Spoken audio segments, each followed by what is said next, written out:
उम्मुल मोमिनीन आयशा रज़ियल्लाहु तआला अन्हा बयान करती हैं अन्न रसूलुल्लाह सल्लल्लाहु अलैहि वसल्लम खरज लैलतम मिन जौफिल लैल फसल्ला फिल मस्जिद वसल्ला रिजालुम बिसलातिही फअस्बह अन्नासु फतहद्दसू फज्तमा अक्सरु मिनहुम फसल्ला फसल्लू मअहू फअस्बह अन्नासु फतहद्दसू फकसुर अहलुल मस्जिद मिनल लैलति सालिसा फ़खरज रसूलुल्लाह सल्लल्लाहु अलैहि वसल्लम फसल्ला फसल्लू बिसलातिही फलम्मा कानतिल लैलतुर राबिआ अजज़ल मस्जिदु अन अहलिही हत्ता खरज लिसलाति सुब्ही फलम्मा क़ज़ल फ़ज्र अक़बल अलन नासि फ़तशहद सुम्मा क़ाल अम्मा बअद फ़इन्नहु लम यख़फ़ा अलय्य मकानुकुम वलाकिन्नी ख़शीतु अन तुफ़्तरद अलैकुम फ़तअजिज़ू अनहा फ़तुफ़िय रसूलुल्लाह सल्लल्लाहु अलैहि वसल्लम वल अम्रु अला ज़ालिक।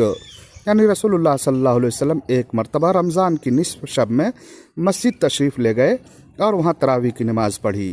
कुछ सहाबा भी आपके साथ नमाज में शरीक हो गए।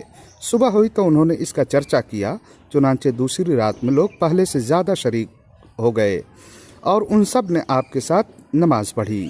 दूसरी सुबह को और ज़्यादा चर्चा हुआ और तीसरी रात उससे भी ज़्यादा लोग जमा हो गए। आपने उस रात भी नमाज़ पढ़ी और लोगों ने आपकी इक्तदा में नमाज़ पढ़ी। चौथी रात को यह आलम था कि मस्जिद में नमाज़ पढ़ने के लिए आने वालों के लिए जगह भी बाकी नहीं रही थी। लेकिन उस रात आप तशरीफ़ नहीं लाए बल्कि सुबह की नमाज के लिए बाहर तशरीफ़ लाए। जब नमाज पढ़ ली तो लोगों की तरफ मुतवज्जह होकर कलमे शहादत के बाद फरमाया, अम्मा बाद, तुम्हारे यहाँ जमा होने का मुझे इल्म था, लेकिन मुझे खौफ इस बात का हुआ कि कहीं यह नमाज तुम पर फ़र्ज़ न कर दी जाए और फिर तुम उसकी अदायगी से आजिज़ हो जाओ। नबी करीम सल्लल्लाहु अलैहि वसल्लम की वफ़ात तक यही कैफियत कायम रही। ये रवायत सही बुखारी में मौजूद है।